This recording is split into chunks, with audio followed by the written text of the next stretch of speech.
भगवान शिव के भिक्षु वरीयावतार अवतार की कथा, राजकुमार और द्विज कुमार पर कृपा। नंदीश्वर कहते हैं, मुनिश्रेष्ठ, अब तुम भगवान शंभु के नारी संदेह भंजक भिक्षु अवतार का वर्णन सुनो, जिसे उन्होंने अपने भक्त पर दया करके ग्रहण किया था। विंदर्भ देश में सत्यरथ नाम से प्रसिद्ध एक राजा थे, जो धर्म में तत्पर, सत्यशील और बड़े बड़े शिव भक्तों से प्रेम करने वाले थे। धर्म पूर्वक पृथ्वी का पालन करते हुए उनका बहुत सा समय सुखपूर्वक बीत गया। तदंतर किसी समय शाल देश के राजाओं ने उस राजा की राजधानी पर आक्रमण करके उसे चारों ओर से घेर लिया। बलोन्मत्त शाल देशीय क्षत्रियों के साथ, जिनके पास बहुत बड़ी सेना थी, राजा सत्यरथ का बड़ा भयंकर युद्ध हुआ। शत्रुओं के साथ दारुण युद्ध करके उनकी बड़ी भारी सेना नष्ट हो गई। फिर देवयुग से राजा भी शाल्वों के हाथ से मारे गए। उन नरेश के मारे जाने पर मरने से बचे हुए सैनिक मंत्रियों सहित भय से विहल हो भाग खड़े हुए। मुने उस समय विंदर्भ राज सत्यरथ की महारानी शत्रुओं से घिरी होने पर भी कोई प्रयत्न करके रात के समय अपने नगर से बाहर निकल गई। वे गर्भवती थी, अतः शोक से संतप्त हो भगवान शंकर के चरणाविंदों का चिंतन करती हुई वे धीरे धीरे पूर्व दिशा की ओर बहुत दूर चली गई। सवेरा होने पर रानी ने भगवान शंकर की दया से एक निर्मल सरोवर देखा। उस समय तक वे बहुत दूर का रास्ता तय कर चुकी थी। सरोवर के तट पर आकर वे सुकुमारी रानी एक छायादार वृक्ष के नीचे बैठ गई। भाग्यवश उसी निर्जन स्थान में वृक्ष के नीचे ही रानी ने उत्तम गुणों से युक्त शुभ मुहूर्त में एक दिव्य बालक को जन्म दिया, जो सभी शुभ लक्षणों से संपन्न था। देववश उस बालक की जननी महारानी को बड़े जोर की प्यास लगी। तब वे पानी पीने के लिए उस सरोवर में उतरी। इतने में ही एक बड़े भारी ग्रह ने आकर रानी को अपना ग्रास बना लिया। वह बालक पैदा होते ही माता पिता से हीन हो गया और भूख प्यास से पीड़ित हो उस तालाब के किनारे जोर जोर से रोने लगा। इतने में ही उस पर कृपा करके भगवान महेश्वर वहाँ आ गए और उस शिशु की रक्षा करने लगे। उन्हीं की प्रेरणा से एक ब्रह्मणी अकस्मात वहाँ आ गई। वह विधवा थी, घर घर भीख मांगकर जीवन निर्वाह करती थी और अपने 1 वर्ष के बालक को गोद में लिए हुए उस तालाब के तट पर पहुंची थी।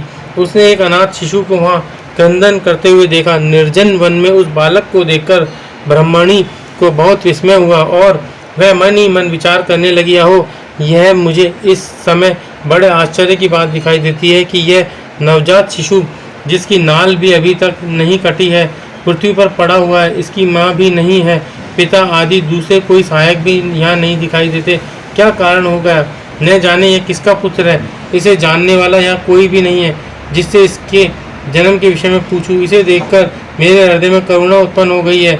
मैं इस बालक का अपने औरस पुत्र की भांति पालन पोषण करना चाहती हूँ, परंतु इसके कुल और जन्म आदि का ज्ञान न होने के कारण होता। ब्राह्मणी जब इस प्रकार विचार कर रही थी, उस समय भक्तवत्सल भगवान शंकर ने बड़ी कृपा की। बड़ी बड़ी लीलाएं करने वाले महेश्वर एक सन्यासी का रूप धारण करके सहसा वहां पहुंचे, जहां एक वह ब्राह्मणी संदेह में पड़ी हुई थी और यथार्थ बात को जानना चाहती थी। श्रेष्ठ भिक्षु का रूप धारण करके आए हुए करुणा निधान शिव ने उससे हंसकर कहा, ब्राह्मणी, अपने चित्त में संदेह और खेद को स्थान न दो। यह बालक परम पवित्र है, तुम इसे अपना ही पुत्र समझो और प्रेम पूर्वक इसका पालन करो। ब्राह्मणी बोली, प्रभु, आप मेरे भाग्य से ही यहाँ पधारे हैं। इसमें संदेह नहीं है कि मैं आपकी आज्ञा से इस बालक का अपने पुत्र की ही भांति पालन पोषण करूंगी। तथापि मैं विशेष रूप से ये जानना चाहती हूँ कि वास्तव में यह कौन है, किसका पुत्र है और आप कौन है जो इस समय यहाँ पधारे हैं। भिक्षुवर, मेरे मन में बार बार यह बात आती है कि आप करुणा सिंधु शिव ही हैं और यह बालक पूर्व जन्म में आपका भक्त रहा है। किसी कर्म दोष से यह इस दुर्व्यवस्था में पड़ गया है। इसे भोगकर यह पुनः आपकी कृपा से परम कल्याण का भागी होगा। मैं भी आपकी माया से ही मोहित हो मार्ग भूलकर यहाँ आ गई हूँ। आपने ही इसके पालन के लिए मुझे यहाँ भेजा है।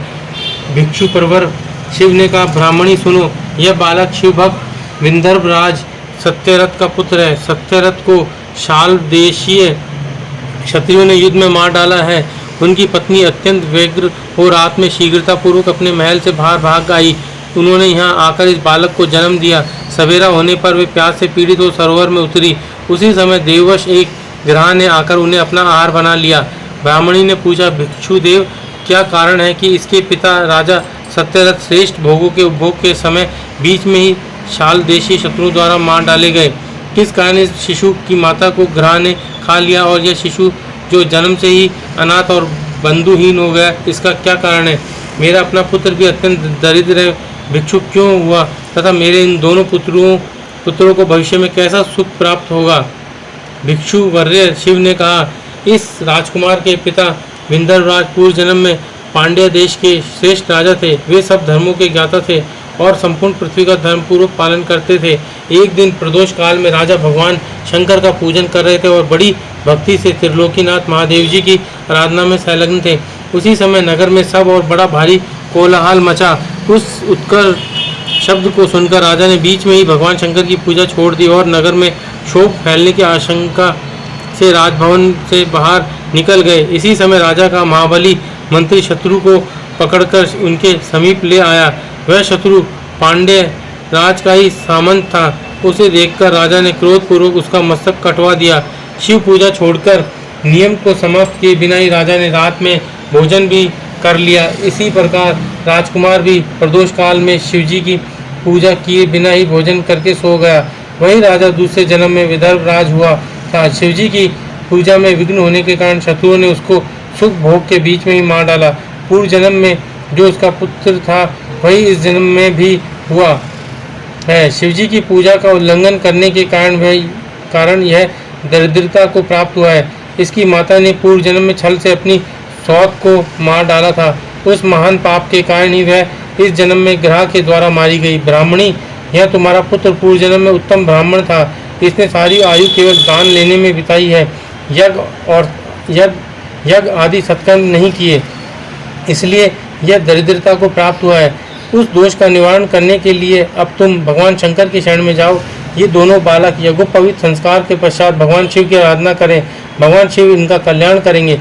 इस प्रकार ब्राह्मणी को उपदेश देकर भिक्षु श्रेष्ठ सन्यासी का शरीर धारण करने वाले भक्त वत्सल शिव ने उसे अपने उत्तम स्वरूप का दर्शन कराया।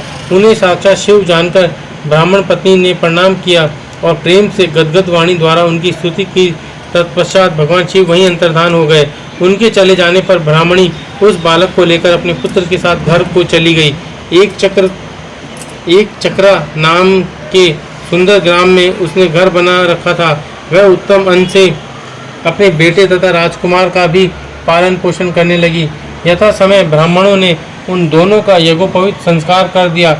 वे दोनों शिव की पूजा में तत्पर रहते हुए घर पर ही बढ़े हुए। शांडिल्य मुनि के उपदेश से नियम परायण हो वे दोनों शुभ व्रत रखकर प्रदोष काल में शंकर जी की पूजा करते थे। एक दिन द्विजकुमार राजकुमार को साथ लिए बिना ही नदी में स्नान करने के लिए गया। वहाँ उसे निधि से भरा हुआ एक सुंदर कलश मिल गया। इस प्रकार भगवान शंकर की पूजा करते हुए उन दोनों कुमारों का उसी घर में 1 वर्ष व्यतीत हो गया। तदंतर एक दिन राजकुमार उस ब्राह्मण कुमार के साथ वन में गया। वहाँ अकस्मात एक गंधर्व कन्या आ गई। उसके पिता ने वह कन्या राजकुमार को दे दी। गंधर्व कन्या से विवाह करके राजकुमार निष्कंटक राज्य भोगने लगे। जिस ब्राह्मण पत्नी ने पहले अपने पुत्र की भांति उसका पालन पोषण किया था वही उस समय राजमाता हुई और वह ब्राह्मण कुमार धर्मगुप्त था। इस प्रकार देवेश्वर शिव की आराधना करके राजा धर्मगुप्त अपनी उस रानी के साथ विंध्य देश में राजोचित सुख का उपभोग करने लगा। यह मैंने तुमसे शिव के भिक्षुवर्य अवतार का वर्णन किया है, जिन्होंने राजा धर्मगुप्त को बाल्यकाल में सुख प्रदान किया था। यह पवित्र आख्यान पापहारी परम पावन चारों पुरुषार्थों का साधक तथा संपूर्ण अभिष्ट को देने वाला है। जो प्रतिदिन एकाग्रचित होकर इसे सुनता या सुनाता है इस लोक में संपूर्ण भोगों का उपभोग करके अंत में भगवान शिव के धाम में जाता है।